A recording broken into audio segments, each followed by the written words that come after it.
Among the thousands of Jewish households victimized by looting was that of Jean-Pierre Hahn, a prominent local diamond merchant. Investigative journalist Connor Woodman has come to Paris to meet his granddaughter Elizabeth and hear her family's story. Elizabeth, hi. Connor. Hey. So nice to meet you. Nice to meet you. For 11 Beasts, where your grandfather had his apartment.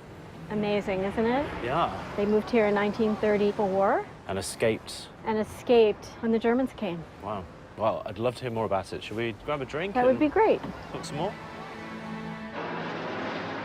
When war broke out, Hahn feared the worst, but he couldn't leave the country. It was 1940, so my grandfather was 44 years old, and you could be conscripted into the army until the age of 45. And so they said, you can't leave. He begged my grandmother to go through without him with the children, and she refused. She said, we stay together as a family.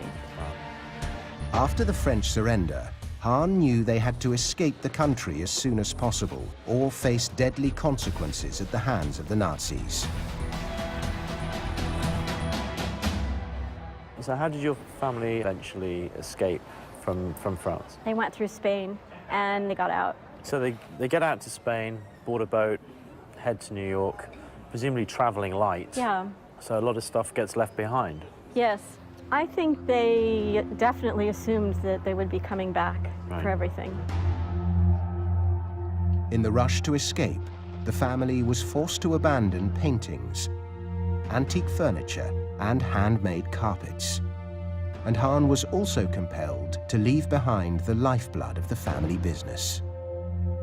What about the diamonds? He's a diamond merchant, he's going to have diamonds. Right. There's this very famous story in our family about this bag of diamonds that he didn't want to take with him because they could be taken when they got to the border.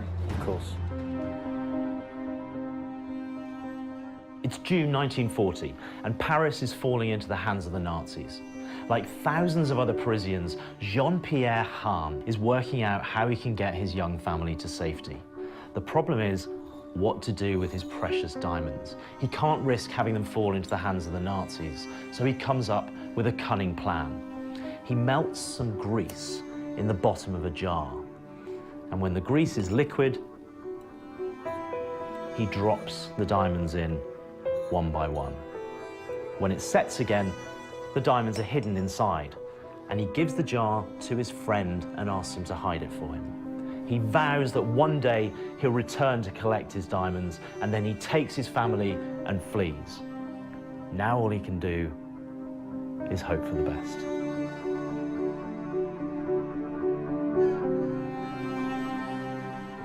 Hahn's granddaughter Elizabeth recalls what happened next. After the war, my grandfather did come back to see this friend, and he said, you know, you by any chance have that bottle that I asked you to hold for me during the war? And he said, oh yes, I think it's somewhere, and dug it up out of the back of a cupboard, and my grandfather melted it, and there were all the diamonds. He washed off the grease and told his friend, take a few. Thank you for keeping these for me. It's an amazing story. Wow, it's a little glimmer of humanity. Absolutely. You know, when I guess you could have lost all faith in humanity, having been through what he went through. Hahn's quick thinking saved a fortune in diamonds from falling into Nazi hands.